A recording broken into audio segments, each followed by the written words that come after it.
자, 수고하셨습니다. 자, 이제 제2편 두 번째 법 도시개발법 개발법입니다. 개발되지 않은 곳을 새로 신도시로 건설한다 라고 하는 거고요. 우리한테 익숙한 신도시는 수용 방식을 통해서 만든 신도시입니다. 근데 그게 아닌 환지 방식, 땅을 바꿔주는 방식으로 하는 것도 있는데 그게 개발법의 주 내용이 되니까 우리한테는 좀 익숙하지 않은 부분이 있는 거죠. 자, 보겠습니다. 그러니까 1장 총론형, 그러니까 굵은 1번 도시개발사업. 도시개발사업이란 도시개발구역 안에서 주거, 상업 등등등의 기능을 가지는 단지시가지를 조성하기 위해서 시행하는 사업이다 라고 되어 있습니다. 도시개발구역을 지정하고 거기에 주거 등등등 여러 가지 목적에 별별 목적이 들어갈 수 있어요. 꼭 주거단지 신도시만이 아니라 그러니까 뭐 산업단지도 만들 수가 있는 거죠. 그런 단지나 시가지를 조성한다. 그러니까 굵은 2번 도시개발사업 시행방식은 동그라미 1번 환지방식과 동그라미 2번 수용사용방식, 동그라미 3번 혼용방식이 있습니다.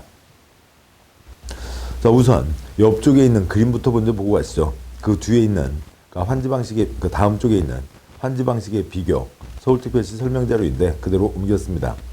먼저 네모 1번 환지방식이라고 하면 먼저 왼쪽 그림에 그러니까 1번부터 10번까지 토지가 여러 모양들로 있죠. 그러니까 땅이 삐뚤삐뚤하고 그다음에 그러니까 규모도 뭐 크고 작고 이렇게 들쭉날쭉하니까 제대로 이용할 수가 없습니다. 기반시설도 갖춰져 있지 않은 거죠. 그래서 거기를 오른쪽과 같이 반듯하게 선을 새로 긋고 신장로를 새로 만든 길이요. 신장로도 내고 땅을 반듯반듯하게 정리해서 8번과 6번에게는 큰 땅을 나머지 사람들에게는 작은 땅으로 바꿔주는 겁니다. 옛날 땅 대신에 새 땅으로 바꿔주는 거죠. 그래서 땅을 바꾸어준다 환지가 되는 겁니다. 그렇게 되면은 그러니까 개발되지 않은 곳보다는 개발된 곳이 훨씬 더 크게 되는 거죠. 그러니까 가격은 오르게 되죠. 그런데 도로 등등등이 들어와야 되니까 땅 면적은 좀 줄어들 수는 있습니다.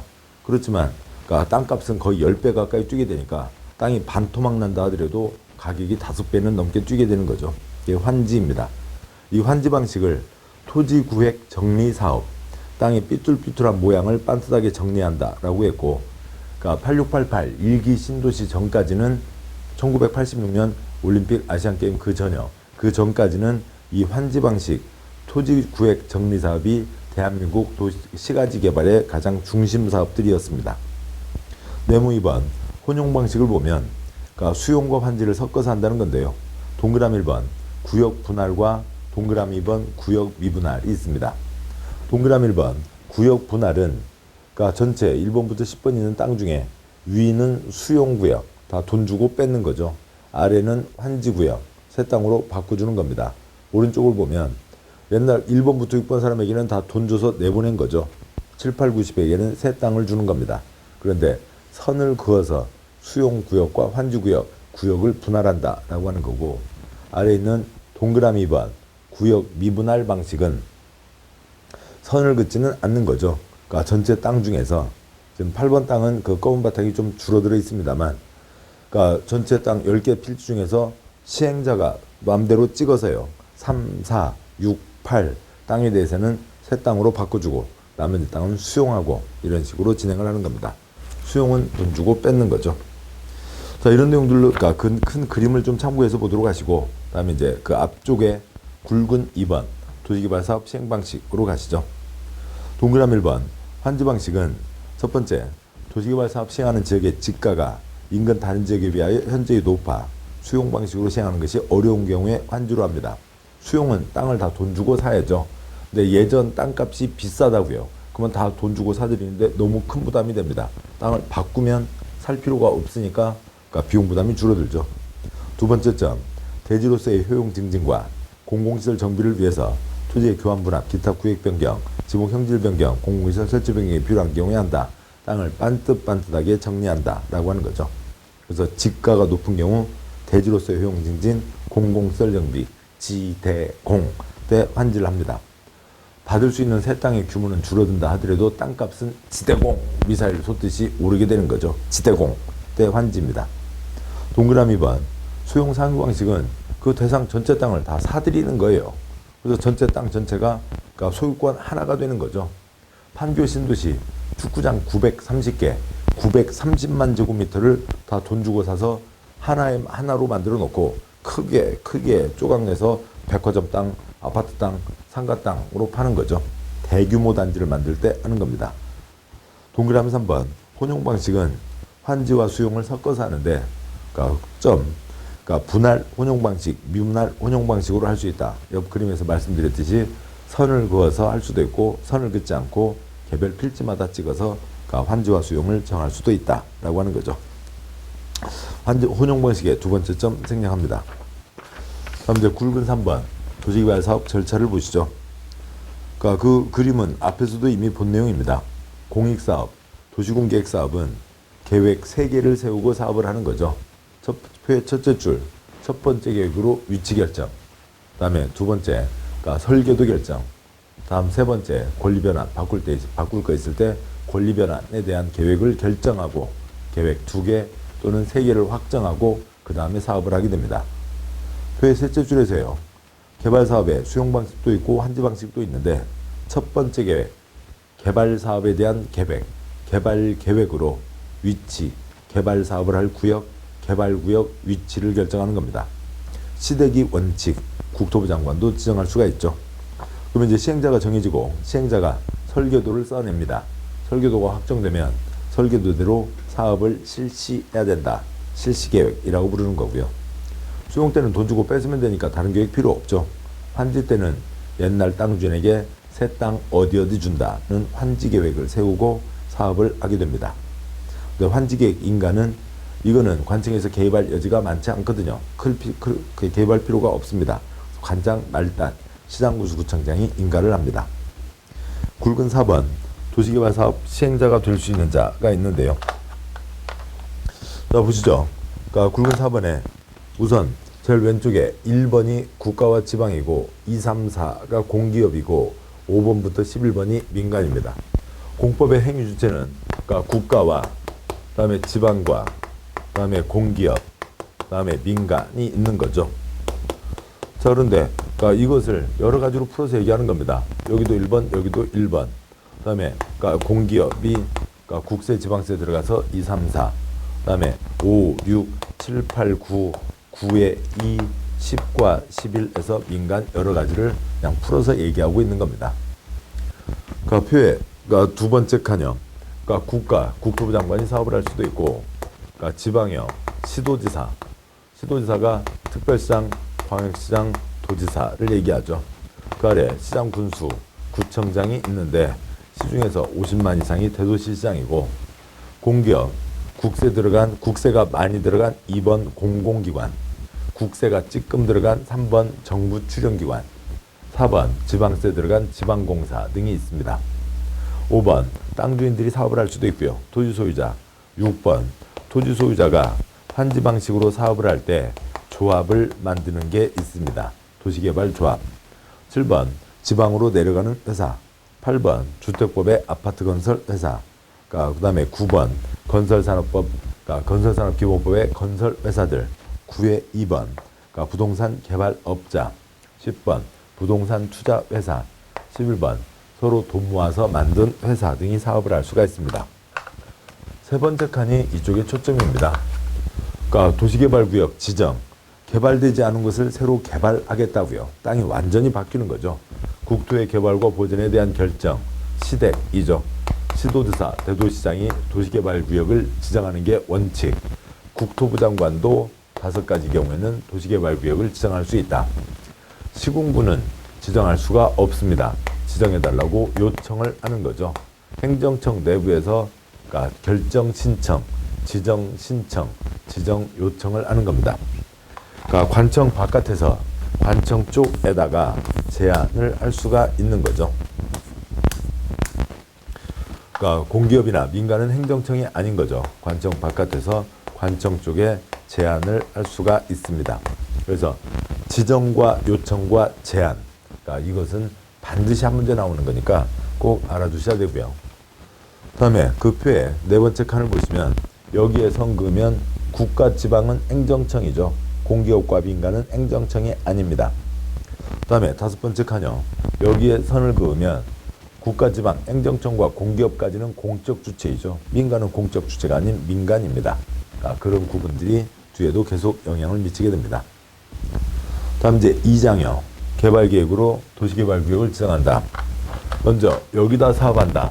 첫 번째 계획으로 위치를 결정하는 거죠. 첫 번째 계획이 개발 계획입니다. 그러니까 개발 계획, 그러니까 30가지 항목이 있는데 하나 항목마다 3쪽씩만 잡아도 90쪽, 100쪽 가까운 문서가 되는 거죠. 개발 계획이 확정되면 가장 중요한 개발 구역, 위치가 결정되는 겁니다.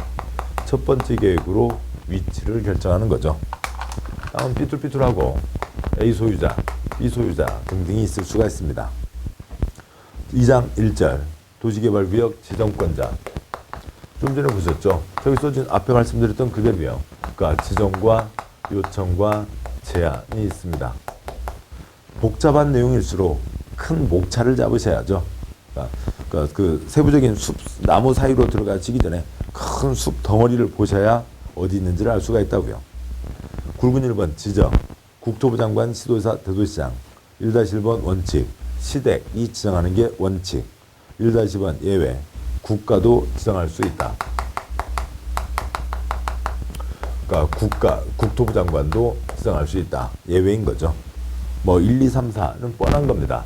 국가가 사업할 때는 국가가 지정해야 되고, 2번 다른 장관이 국토부 장관에 요청하니까 국토부 장관이 지정하고, 3번 긴급히 필요하면 국가가 나서야 되고, 4번 시도지사, 대도시장 간에 협의가 성립되지 않고 다투고 있으면 상급청, 국토부 장관이 지정해야죠. 짝은 5번 국세 들어간 공기업이요. 공공기관, 정부 출연기관장이 30만 제곱미터 이상으로 국가계획과 관련 있는 도시개발구역 지정을 국토부 장관에게 제안할 수 있고, 그걸 받아서 국토부 장관이 지정할 수 있습니다. 5가지 경우에는 국토부 장관이 지정한다. 그러니까 굵은 2번 시장군수구청장은 지정할 수 없다고 그랬죠. 그 윗사람, 자기 윗사람 특별시장, 광시장, 도지사에게 지정을 요청하는 겁니다. 3번 지정 제한요. 관청 바깥에서 제한을 하는 거죠. 행정청이 아닌 자는 행정청에게 이것저것 제끼고 가장 꼭대기요, 가장 말단요, 가장 말단에게 시군구에게 제한을 하는 거죠. 그러니까 1장, 2장, 2절 그러니까 개발계획 내용과 수립 기준이 있습니다.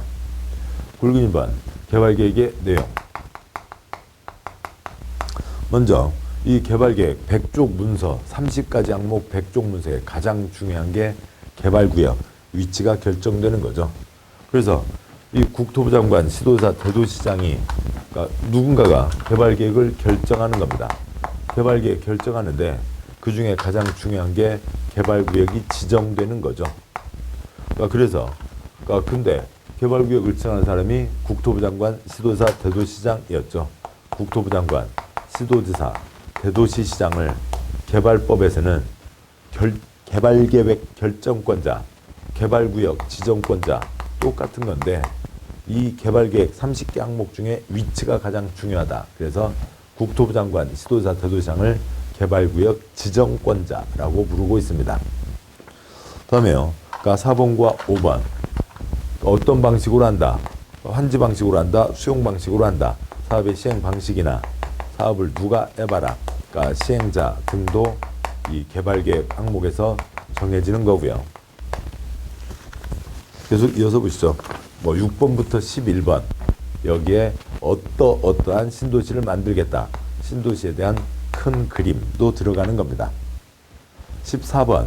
그러니까 수용 방식일 때 이 안에 돈 되는 목록들을 싹 정리해야 그것들을 돈 주고 사는 거죠. 수용 대상이 되는 토지 등의 그러니까 목록이 그러니까 개발계획 항목에 포함되는 겁니다. 뭐 그래서 토지보상법과 관련된 얘기가 있는데 그러니까 그거는 나중에 보도록 하시죠. 그러니까 2장 3절이요. 그러니까 개발구역 지정 절차와 그 예외가 있는데, 그러니까 그 어느 원칙과 그 예외가 있는데 그런 것들이 우리를 좀 어렵게 하긴 합니다만, 그런데 중요한 내용들이니까 아셔야 됩니다. 먼저 굵은 1번 개발구역 지정 절차를 보면 그게 즉 개발계획 결정 절차죠. 그런데 국토계획법에 용용용 입지 기개정 도시군관리계획 사항입니다. 또 도시군관리계획 그 족부에 있는 건데 개발법으로 빠져나온 거라고요. 그래서 비슷하게 가는 겁니다. 그래서 그 굵은 1번에 저쪽 줄 보시면 도시군관리계획 절차가 있고 개발계획 절차가 있는데, 계획을 세우는데 뭐 조사는 할 수도 있고 안 할 수도 있고요. 그다음에 공람, 주민의견 청취, 그다음에 공청회 거치고, 지방의회 없고요. 그다음에 협의 거치고, 심의 거쳐서 개발계획을 결정하게 됩니다. 개발계획 100쪽 문서를 결정하는 거죠. 그러면 개발계획 100쪽 문서가 결정되면 가장 중요한 개발구역, 위치가 그 30개 항목 중에 하나로 결정이 되는 거죠. 이런 절차를 거치는 게 기본입니다. 뭐 그러면 도시군관리계획 절차를 아시는 거니까 여기는 뭐 따로 외울 게 많지 않습니다. 딱 하나밖에 없어요. 공람 또는 공청회, 보너스로 공청회가 진행된다라고 하는 겁니다. 동그라미 1번, 국토부 장관, 지도자, 대도시장이 도시개발구역을 지정하고자 하거나 대도시장이 아닌 시장군수 구청장이 도시개발구역 지정을 요청하려면 공람이나 공청회를 통해서 주민이나 관계 전문가 등으로부터 의견을 들어야 한다. 그래서 어디에 신도시가 들어선다네 라고 하는 게 세상에 처음 알려진 시간이 이 공람을 위한 공고 때죠. 그때가 최초 공개 시점이 되는 겁니다. 그 다음에 점, 공람은 공고, 열람, 의견서, 반영, 통보 절차로 가는 거고요. 점, 도시개발사업 시행하고자 하는 구역의 면적이 100만 제곱미터 이상인 경우에는 공람기간 만료 후에 공청회를 개최해야 된다. 그러니까 크든 작든 공람, 주민의견 청취는 반드시 해야 되고, 덩어리가 크면 100만 제곱미터 이상이면 보너스 공청회도 한다라고 하는 뜻입니다. 동그라미 2, 3, 4 생략하죠. 협의 거치고 심의 거쳐서 개발계획을 결정하고 발표한다. 굵은 2번, 환지를 공급받을 수 있는 대상자를 확정하는 기준일이 공람 공고일입니다. 수용은 다 돈 주고 뺏어서 그 사람들 돈 줘서 내보내고 큰 덩어리 만들고 싹 밀어서 거기에 땅을 반듯반듯하게 해서 큰 땅들을 백화점, 아파트 건설회사 등등에게 파는 거죠. 그러면 거기에 이제 그런 시설들이 들어서게 되는 겁니다. 근데 수용은 환지 방식은 새 땅을 받게 되면 땅값이 엄청 오른 신도시 땅을 받게 되는 거잖아요. 아주 몇 배의 이익이 생기게 되는 겁니다. 그러니까 제가 뭐 편하게 말씀드리는 게 아니고 제 마음대로 말씀드리는 게 아니고, 땅값이 10배는 뛰게 된다고요. 단위 면적 가격이요. 땅은 줄어들지만 반토막으로 줄어들어도 땅값이 10배가 뛰니까 다들 5배 이상 장사가 되니까 이익을 가질 수가 있죠. 그걸 위해서 별별 사람들이 다 나도 새 땅 받는다 막 들어설 수 있잖아요. 그러면 투기꾼 설치는 걸 막아야 되는데, 여기에 A가 있었고 A 땅을 쪼개서 B, C도 땅 주인이 됐고 그걸 쪼개서 나중에 D, E도 땅 주인이 됐는데 이 중에 누가 투기꾼이냐고요. 이 사람들은 꿈 잘 꾼 거죠. 아니면 점쟁이 말 잘 들은 겁니다. 그래서 미리 쪼갰으니까 땅 주인이니까 새 땅을 받는 거죠. 그런데 신문 발표가 난 그 다음에 쪼개서 들어온 이 사람들은 다 투기꾼이라고요. 그래서 이 사람들에게는 새 땅을 주지 않고 돈 줘서 내보내는 겁니다. 어디에 신도시가 들어선다네 발표가 됐으면 그 날짜를 기준일이라고 정하고 그 기준일, 뒤에 들어온 사람들에 대해서는 돈 줘서 내보낸다라고 하는 거죠. 동그라미 1번 기준일, 투기 방지를 위해서 있는 제도고요. 1번 도시개발구역 지정을 위해서 주민 등의 의견 청취를 위해서 공람, 공청회 개최 사항을 공고한 날이 최초 공개 시점을 기준일로 잡는 겁니다. 동그라미 2번 시행자는 기준일 다음 날부터, 다음에 해당하는 경우에는 즉 쪽수 증가, 사람 수가 증가되는 건데 그 사람들에게는 토지 건축물에 대해서 금전 청산, 돈 줘서 내보내거나 환지정을 제한할 수 있다. 건축물은 돈 줘서 내보낸다 라고 하는 거죠. 최초 공개 시점이 기준일이 되는 겁니다. 자, 그런데 이런 절차를 거치는데 보통 공법 전반에서 행정계획은 보통 3년이 걸립니다. 지구단위계획 구역 지정하면 지구단위계획 3년 안에 세워야 된다라고 하는 게 있었죠. 근데 여기는 계획, 두 글자에 초점을 두고 2년으로 정해져 있습니다. 이 절차를 거치는데 2년 가까운 시간이 걸린다고요. 그러니까 2년 동안 땅값 2배요, 20배요. 신도시가 들어서는 곳이라고요. 땅값 20배도 넘게 뛰는 거죠. 그러면 그 투기꾼 배불리면서 사업을 하자는 건 아니잖아요. 그럴 수는 없잖아요. 그래서 뭐를 먼저 지정하고요. 구역만 먼저 지정을 하는 겁니다. 기습 발표를 하는 거죠. 구역을 지정하고 그 다음에 찬찬히 절차를 밟아가겠다고요. 그래서 그러니까 공람, 그러니까 공청회, 그 다음에 협의 거치고 그러니까 심의 거쳐서 그러니까 찬찬히 저 계획을 세우겠다라고 하는 게 있습니다. 그러니까 투기꾼 설치는 걸 막기 위해서 이렇게 가는 게 원칙인데 투기꾼 설치는 걸 막기 위해서 기습 발표한다. 그러면 이 날짜 뒤에 들어온 사람들에 대해서는 또 그런 규제를 하는 거겠죠. 그러면 이 날짜 그대로 가게 되는 거니까 그러니까 이 지역의 투기를 막을 수가 있는 겁니다. 굵은 3번 개발구역 지정의 원칙과 예외 3-1번 원칙 지정권자는 도시개발구역을 지정하려면 개발사업계획, 개발계획을 수립해야 된다. 화장실 가려면 문 열고 들어가야 된다. 공인중개사 합격증 받으려면 그러니까 정해진 시험 날짜에 가서 시험을 봐서 60점 이상이 나와야 된다. 구역을 정하려면 계획을 세워야 된다. 이 절차를 밟아서 계획을 확정 발표하면 구역이 지정된다. 이게 원칙. 3-2번 예외 선 구역 지정. 구역만 먼저 지정을 하고 찬찬히 계획을 세우겠다고요. 그러니까 세종시와 같이 개발계획을 공모하거나 다음 지역에 도시개발구역을 지정할 때에는 도시개발구역을 지정한 후에 개발계획을 수립할 수 있다. 일단 구역을 먼저 지정하고 찬찬히 계획을 세울 수가 있다는 겁니다. 첫 번째, 그러니까 공모하는 거죠. 그러니까 멋진 설계안 내보세요. 그래서 설계안 멋진 거 있으면 그거 포함해서 계획을 세우고 그래서 그 계획 당선된 사람에게는 그러니까 사업의 뭐 시행권이라든지 일정한 혜택을 주겠습니다. 상금도 주고요. 그러면 여기에 설계안을 내보세요 라고 해야 되잖아요. 위치를 먼저 지정하는 거고 두 번째는 투기 잡기 위해서 신도시 때 투기 잡기 위해서 다음 지역에는 기습 발표할 수 있다 라고 하는 겁니다. 두 번째 점 다음 지역에 도시개발구역 정할 때는 도시개발구역을 정한 후에 개발계획을 수립할 수 있다. 작은 1번 자연녹지, 생산녹지, 도시지역, 외지역 즉 녹관농자인 거죠. 녹지지역에 자연녹지, 생산녹지, 보전녹지가 있고 도시적 외지역이 관농자인 거죠. 그런데 보전녹지는 길이 보전하세 보전녹지는 개발할 수가 없습니다.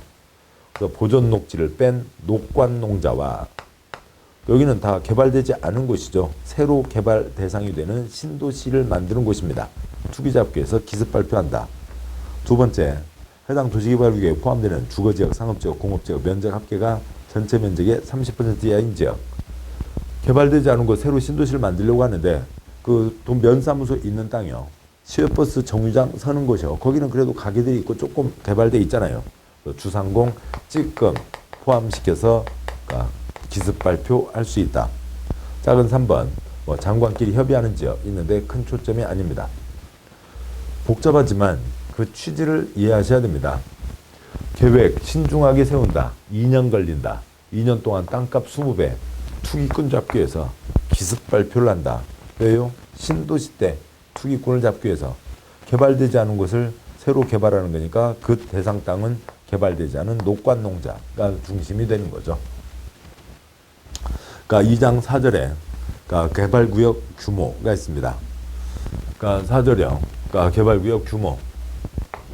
그러니까 일정 덩어리 이상은 돼야 된다는 거죠. 공익사업인데 일정 덩어리 이상은 돼야 된다. 그 표에서 보면 표의 가장 아래 숫자로 113, 11, 30, 20 이상은 돼야 된다라고 하는 겁니다. 그래서 그 주거지역 10,000제곱미터 이상, 상업지역 10,000제곱미터 이상, 공업지역 30,000제곱미터 이상, 자연녹지지역 10,000제곱미터 이상, 생산녹지지역 10,000제곱미터 이상, 보전녹지는 지정할 수가 없고요. 관리지역, 농림지역, 자연환경 보전지역, 도시지역 외지역은 30만 제곱미터 이상은 돼야 된다. 특별한 경우에는 20만 제곱미터 이상만 돼도 지정받을 수 있다. 뭐 숫자 그냥 혀로 113, 11, 30, 20 해두시면 용도지역 흐름은 다 알고 계시니까 연결하는데 큰 지장은 없습니다. 다음에 그러니까 5절이요. 시행자 가운데 그러니까 조합이 있습니다.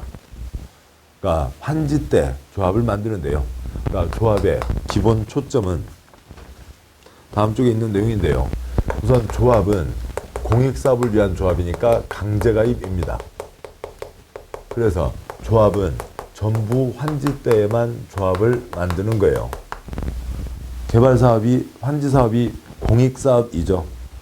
한두 명 땅 바꾸고 뭐 그런 게 아니라고요. 그 지역 전체 땅 주인 다 일어나세요. 선 새로 그어서 이리 가세요, 이리 가세요. 큰 공익 사업입니다. 868발 전까지 강남 개발 70년대에 있었죠. 그것도 다 환지 사업, 토지구획 정리 사업이었다고요. 큰 덩어리의 공익 사업이죠. 그러니까 찬성 반대에 관계없이 조합이 만들어지면 다 조합원이 되는 겁니다. 조합이 만들어지면 거기 안에 있는 모든 소유자가 다 조합원이 됐어요. 모든 토지가 다 조합에 들어왔죠. 거기를 대상으로 사업을 하는데, 모든 토지를 갖고 사업을 하는데 돈 주고 뺏을 게 없잖아요. 따로 뺏을 게 없는 겁니다. 수용이 안 되는 거니까 환지할 때만 조합을 만들게 되는 거죠. 그러니까 굵은 1번 설립인가 등기 성립. 그러니까 동그라미 1번 전부 환지일 때만 조합을 설립한다. 동그라미 2번 토지 소유자 7인 이상이 지정권자에게 조합 설립의 인가를 받아야 된다.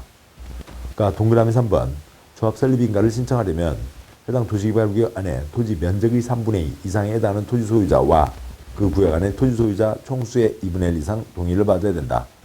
강제가입까지 시키는 그런 강한 힘이 있는 거니까 다수의 동의가 있어야 되죠.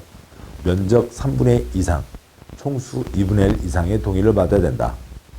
그리고 면적과 총수 이런 규정들이 뒤에도 계속 나오는데, 면적은 대지주, 큰 땅 가진 사람이요. 그러니까 총수는 작은 땅 가진 사람이요. 그러니까 골고루 의견을 존중하자라고 하는 거죠. 면적 3분의 2니까 찌그만 땅 100명보다도 큰 땅 3명이 더 큰 소리를 칠 수도 있죠. 그래서 면적 3분의 2 이상, 대지주 뜻을 존중하자. 또 그것만 갖고 가면, 큰 땅 가진 사람들만 가면, 작은 땅 가진 사람들은 당신들만 땅 주인이요? 나도 땅이 있어. 그래서 이 사람 10,000제곱미터도 한 표, 100제곱미터도 한 표, 똑같이 한 표 한 표 처리하자고요. 그래서 그 작은 땅 총수는 작은 땅 가진 사람 뜻도 존중하자라고 하는 거죠. 동그라미 4번 조합은 법인으로 한다. 조합에 대해서 이 법에 규정한 것을 제외하고는 민법의 사단법인 규정을 준용한다. 동그라미 5번 조합은 설립인가를 받고 30일 이내에 사무소 수재지에서 등기함으로써 성립한다고 되어 있는데요. 이건 민법의 인격을 갖추는 것에 대한 문제이죠. 자연인과 법인이 있습니다. 민법의 인격이요. 그런데 여러 사람이 모인 거니까 자연인은 아니죠. 공익사업 시행자니까 인격을 갖추고 해야 됩니다. 그러니까 법인이 돼야 되죠. 근데 토지 소유자가 모인 거지 토지가 모인 거 아니죠. 사단법인입니다. 인격 갖추려니까 맥주집 모여서 브라보 파티했다고 되는 게 아니라 등기를 해야 인격을 갖추게 됩니다. 이건 이제 민법 얘기입니다. 굵은 2번 조합원은 도시개발구역 안에 토지 소유자로 한다. 토지 소유자면 조합원이 된다. 3분의 2, 2분의 1 찬성 반대 관계없이 조합원이 된다. 무슨 말이고요? 강제가입인 거죠. 모든 소유자가 조합원이 됐고 모든 토지가 들어왔으니까 그 땅을 갖고 사업을 하면 되지 뺏을 게 없다고요. 전부 환지 때만 조합을 만들게 됩니다. 동그라미 2번 조합원은 보유토지 면적에 관계없는 평등한 의결권을 갖는다. 지금 주식회사가 아닌 거죠. 주식회사면 출자액, 즉 주식수의 기초에서 의결권을 갖는 겁니다. 100주 갖고 있으면 그 사람 손들면 100표가 되는 거고요. 그러니까 10주 갖고 있으면 그 사람 손들어봤자 10표밖에 안 되는 거죠. 근데 여기는 조합이라고요. 대표적인 조합으로, 그러니까 축구 아시는 분들, 그러니까 그 스페인의 FC 바르셀로나, 풀볼클럽, 바르셀로나 풋볼클럽이 있죠. 조합입니다. 5살짜리도 조합원이고, 70 먹은 사람, 70 먹으신 분도 조합원이고, 대부자도 조합원이고요. 똑같이 한 표이죠. 돈에 관계없죠. 대한민국에서는 그러니까 마시는 우유 중에 서울우유, 그 회사가 협동조합이죠. 조합입니다. 그래서 조합은 똑같이 한 표인 거고요. 물론 수익 배분은 돈 많이 낸 사람이 많이 가져가지만 의결은 똑같이 한 표입니다. 굵은 3번 총회와 대의원회.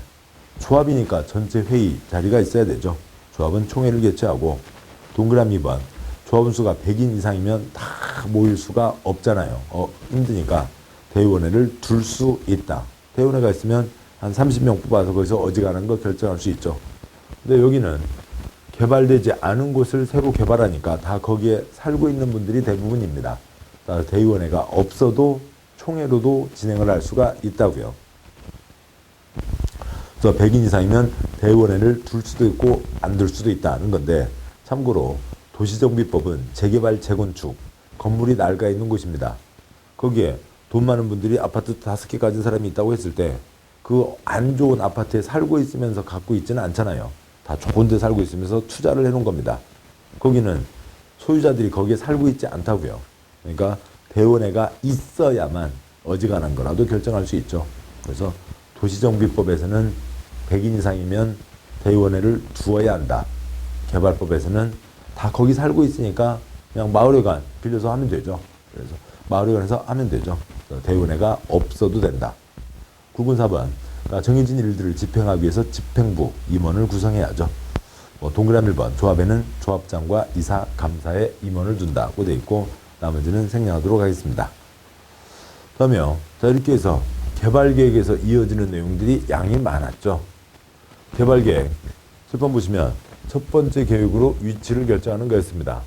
1절 지정과 요청과 제안, 2절 개발계획의 내용, 3절 개발계획 절차를 다 밟아서 지정하는 게 원칙, 투기잡기에서 기습 발표하기도 한다.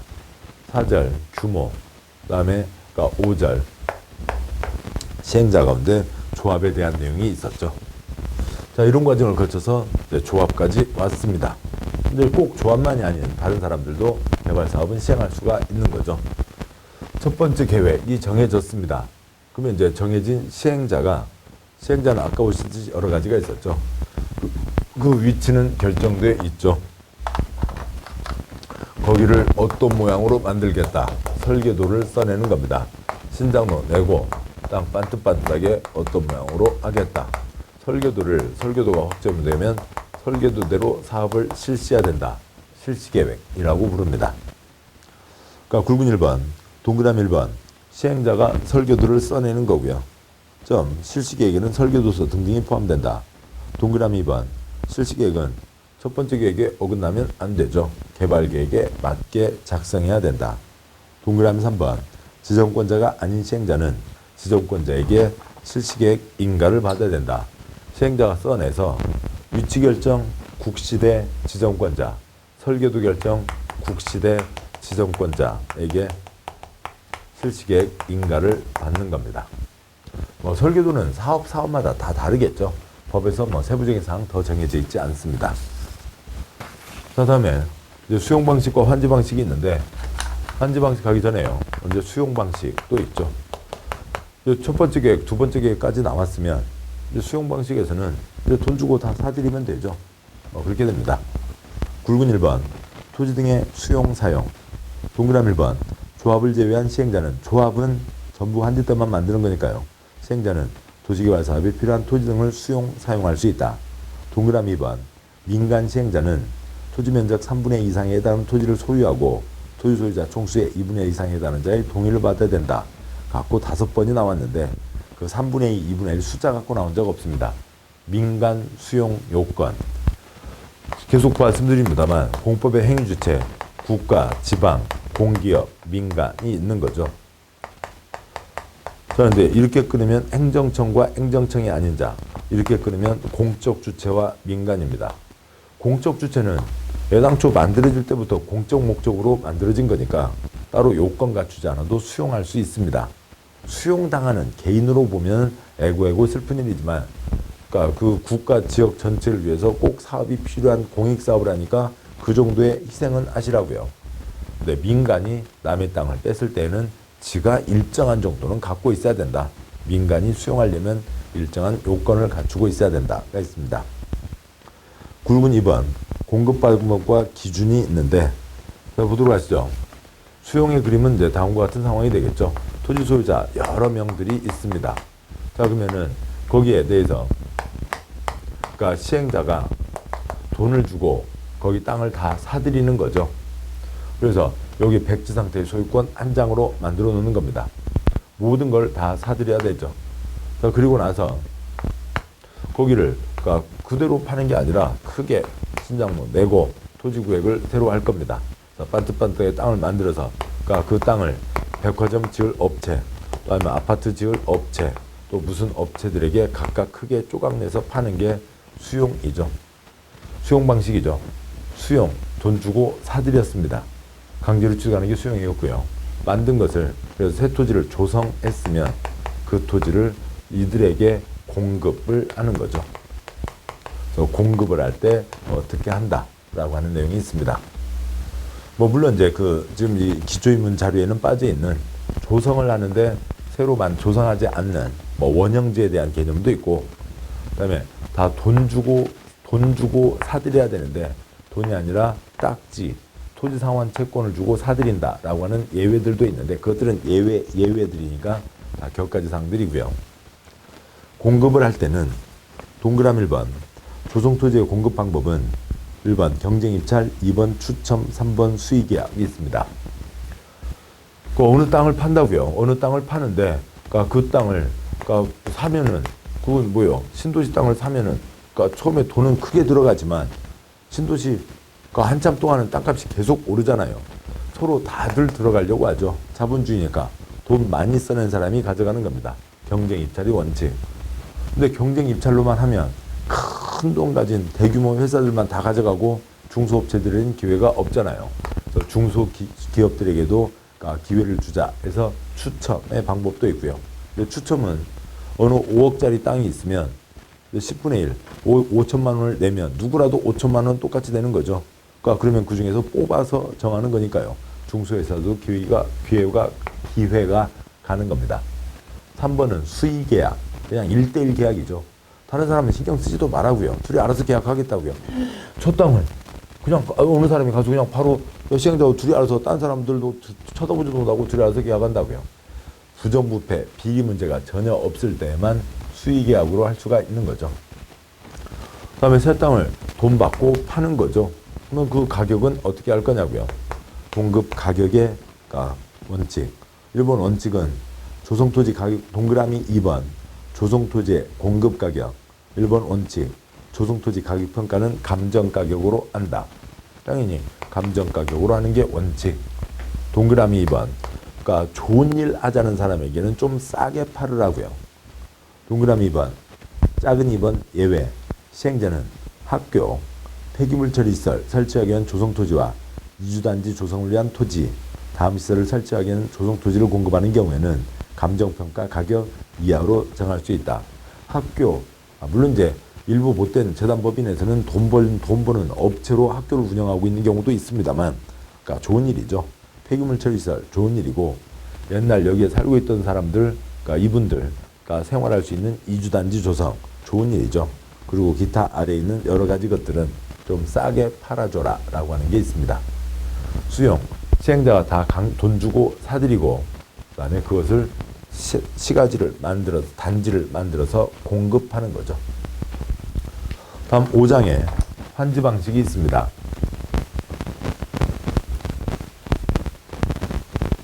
환지는 옛날 땅 대신에 새 땅으로 바꿔주는 거죠. 그래서 여기 이제 이 내용들을 다 큰 내용들을 지우고 가죠. 이해를 위해서요. 설계도가 정해져 있습니다. 설계도면은 정해져 있고 땅 반듯반듯하게 쪼개는 것까지 다 정해져 있죠. 동전 토지 소유자 A, B가 있으면 A에게 이쪽 1번 땅을 주겠다. B에게 이쪽 15번 땅을 주겠다. 라고 하는 세 번째, 새 땅으로 바꿔준다. 그 환지에 대한 계획. 환지라고 하면 옛날 땅 대신에 새 땅으로 바꿔주는 공익사업, 환지사업을 얘기하기도 하고요. 또 이 A가 갖고 있었던 이 옛날 땅 대신에 A가 받게 되는 새 땅을 얘기하기도 합니다.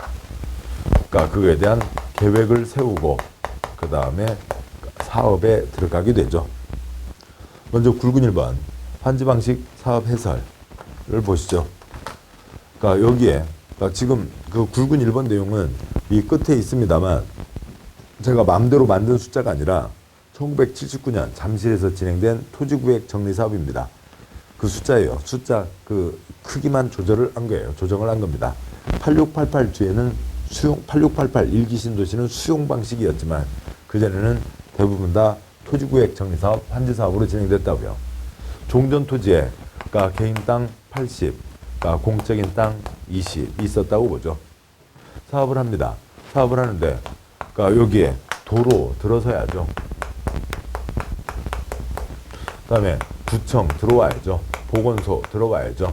세무서 들어와야죠. 학교 들어와야죠. 기타 이러저러한 것들 들어오게 됩니다. 그리고 사업을 하는데 그중에 일부 땅을 정해서 그 땅을 팔아서 그 돈으로 사업 비용을 충당하게 됩니다. 그래서 공적인 땅이 예전보다는 훨씬 더 많아지게 됩니다. 60. 개인이 받을 수, 그러면 이거 중국 거 40만큼 중국 거 사온 거 아니잖아요. 개인 땅들 중에서 출렴을 한 거죠. 개인에게 줄 수 있는 게 40이 됩니다. 따라서 어느 누가 A라는 분이 2000제곱미터를 갖고 있으면 개인에게 줄 수 있는 토막이 전체가 40밖에 안 되니까 A라는 분은 1000밖에 못 받게 되는 거죠. 땅이 반토막 납니다. 그렇지만 이때 가격이 제곱미터당 10,000원, 이때 가격은 10배는 뛴다고요. 제곱미터당 10만 원이 되는 거니까 이때 가격으로 2천만 원짜리 땅 주인이 이제는 1억짜리 땅 주인이 되는 거죠. 땅값 5배가 뛰는 겁니다. 이 공적인 땅에 지금 말씀드린 구청과 같은 공공시설 용지가 포함되고, 그다음에 그중에 여기 일부 땅을 정해서 그 땅을 팔아서 그 돈 갖고 사업을 하자고요. 사업 비용으로 교체할 땅을 팔아서 사업 비용으로 대체하겠다. 사업 비용으로 교체할 땅 채비지를 정해서 파는 겁니다. 이런 이 공적인 땅을 뭐라고 부르냐면 보류지라고 부릅니다. 공적인 목적으로 묶어놔야 된다라고 하는 거죠. 동그라미 1번 환지사업부 10배, 동그라미 2번 보류지란 개인에게 주는 일반 환지 대상 외이 토지로 채비지와 공공시설 용지를 말한다. 굵은 2번 환지계획의 내용이요. 그러면 이 환지계획에 지금 그림이 여러 가지가 이제 한 장에 얹어져 있습니다만 보시자고요. 환지계획의 가장 핵심은 이런 거겠죠. 종전, 새 토지 A가 101번 땅 갖고 있었습니다. A에게 1블럭에 1번 땅을 주겠다고요. B가 123번지 땅 갖고 있었습니다. B에게 1, 2, 3, 4, 5, 6, 4블럭에 15번 땅을 주겠다고요. 이게 환지계획의 가장 핵심이겠죠. 그런데 공익사업을 위한 계획인데 너한테는 요거 줄게. 너는 요거 주고 그게 전체 계획은 아닐 거잖아요. 전체 사업을 위해서 개인에게 주는 건 어떻게 하고 전체 사업을 위해서 공적인 땅은 어디로 잡아둔다 라고 하는 게 정해질 겁니다. 보시죠. 전체 땅 중에서 도면 넉 장으로 한다고 하면 A, B가 땅을 갖고 있었는데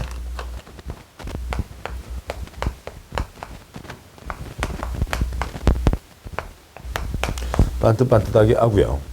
물론 이제 그 개발 사업은 단지 시가지를 조성하는 거니까 단지까지만 만들 수도 있고 시가지니까 아파트도 몇 동은 지을 수도 있는 거죠.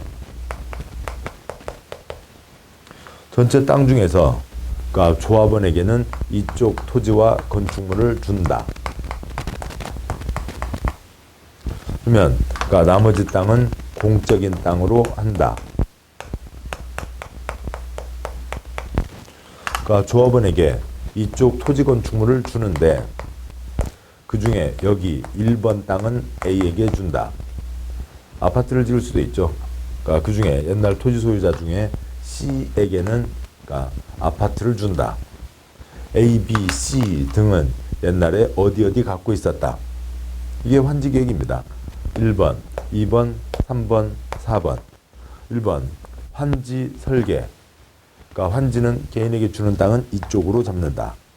2-1번 필지별 환지 명세.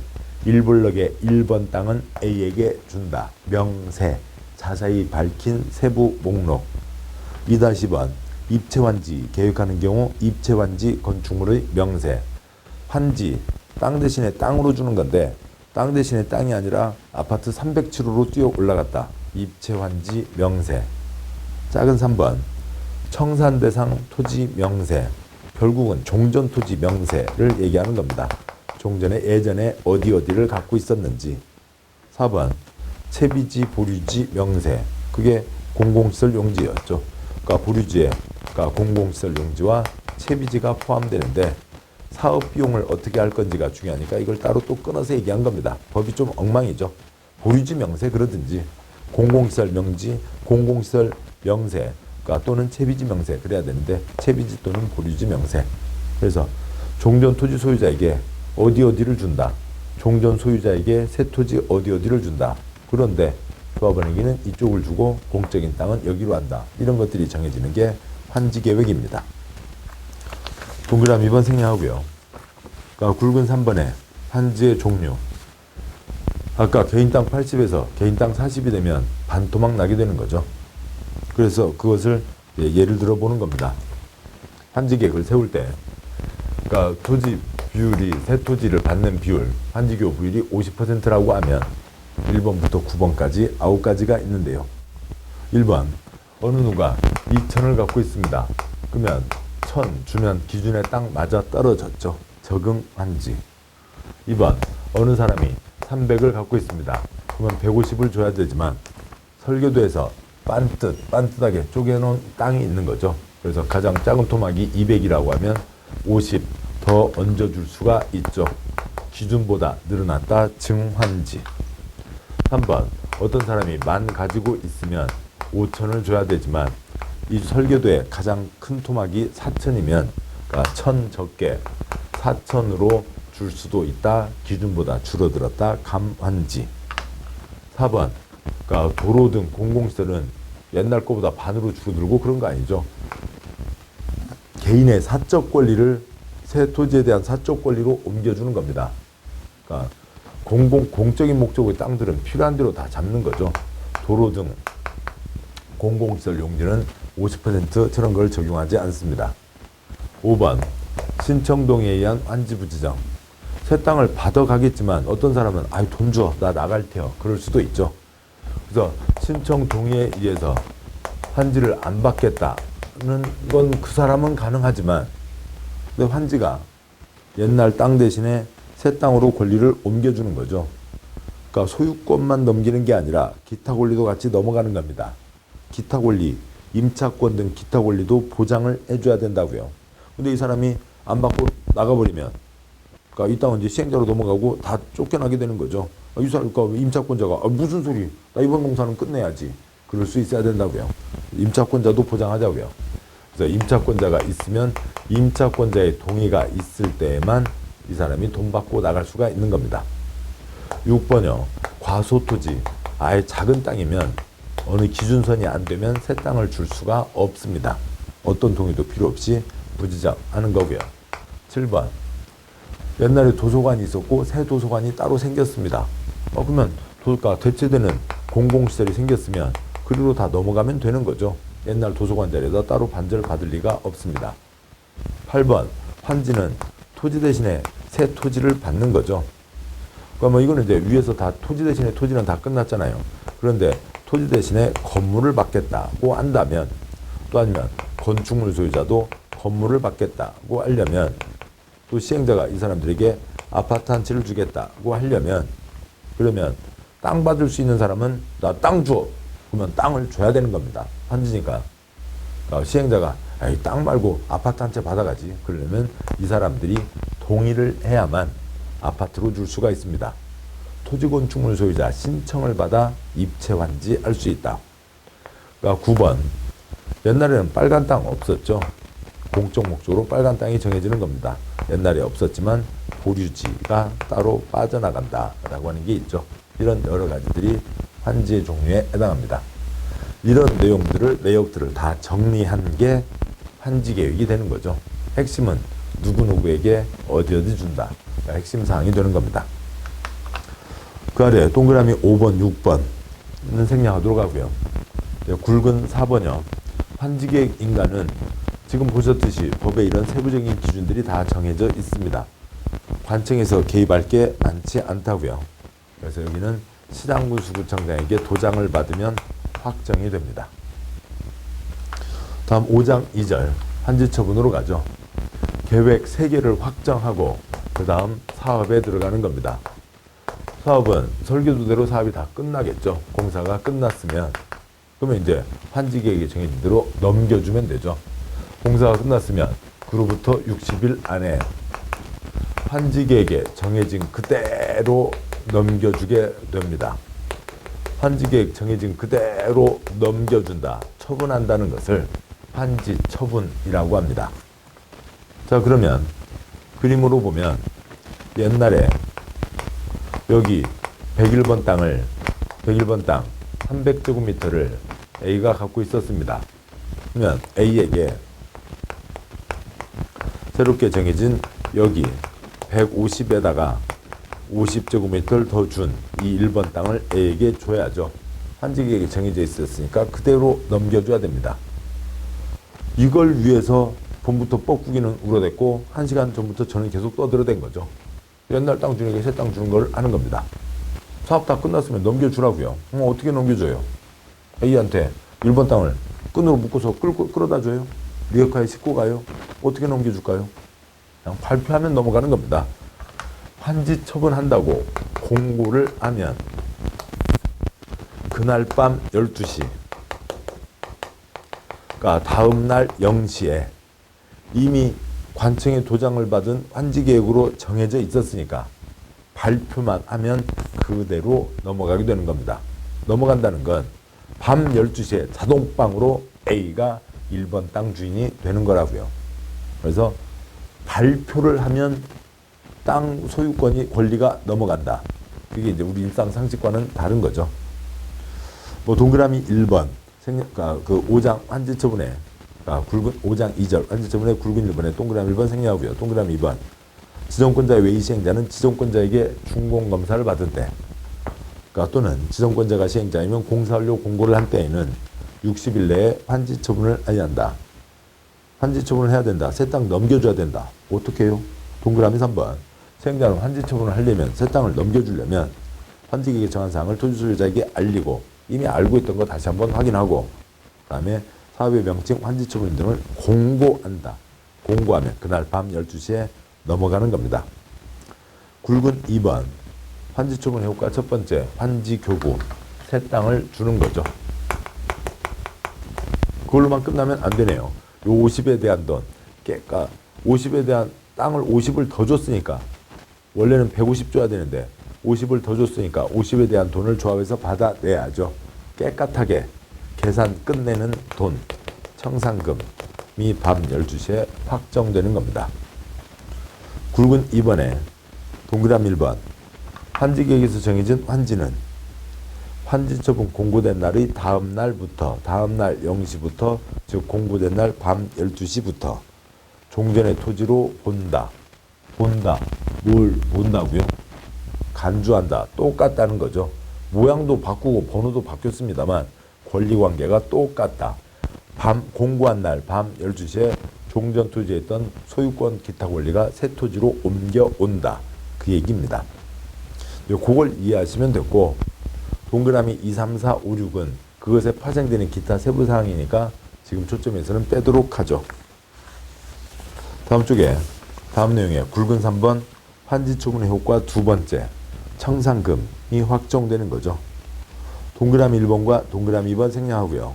동그라미 3번 청산금은 환지처분 공고가 있은 날 다음 날에 다음날 0시에 즉 공고가 있은 날 밤 12시에 확정된다. 이 50에 대한 돈 예를 들면 제곱미터당 10만 원이라고 하면 500만 원이 밤 12시에 확정된다고요. 동그라미 5번 청산금 받을 권리 징수할 권리는 5년간 행사하지 않으면 시효로 소멸한다. 시효 소멸에 대해서는 민법 시간에 좀 배우시게 됩니다. 그러니까 돈 빌려줬는데, 그러니까 빌려준 사람이 아무 얘기도 없이 10년 지나면요, 없던 게 돼버려요. 그래서 계속 달라고 채권을 해야 되는 거죠.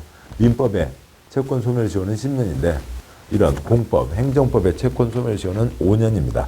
그래서 5년 지나도록 아무것도 없으면 소멸한다라고 하는 거고요. 이렇게 해서 권리는 넘어갔고, 그 다음에 그러니까 등기부가 있어야 마음이 안심이 되잖아요. 나중에 땅을 사고 팔기 위해서도 등기를 해야 되는데 등기는 그 공고일부터 그러니까 14일 안에 등기를 해야 된다 하는 게 있습니다. 굵은 4번 환지등기 시행자는 환지처분이 공고되면 공고 후 14일 이내에 등기소에 이를 알리고 토지건축물에 대한 등기를 촉탁 신청해야 된다. 새 땅이 생긴 거니까 한 사람 개인들한테 맡기면 뭐 누구는 등기를 하고 안 하고 어수선할 거잖아요. 시행자가 한 몫에 등기를 한다까지 오게 됩니다. 개발사업, 개발법이요. 환지가 중심이 되는 법이고 또 그 환지 계획에서 정해진 대로 나중에 넘겨준다. 환지 처분을 한다. 새 땅을 넘겨주는 게 공고를 하면 정해진 대로 넘어간다.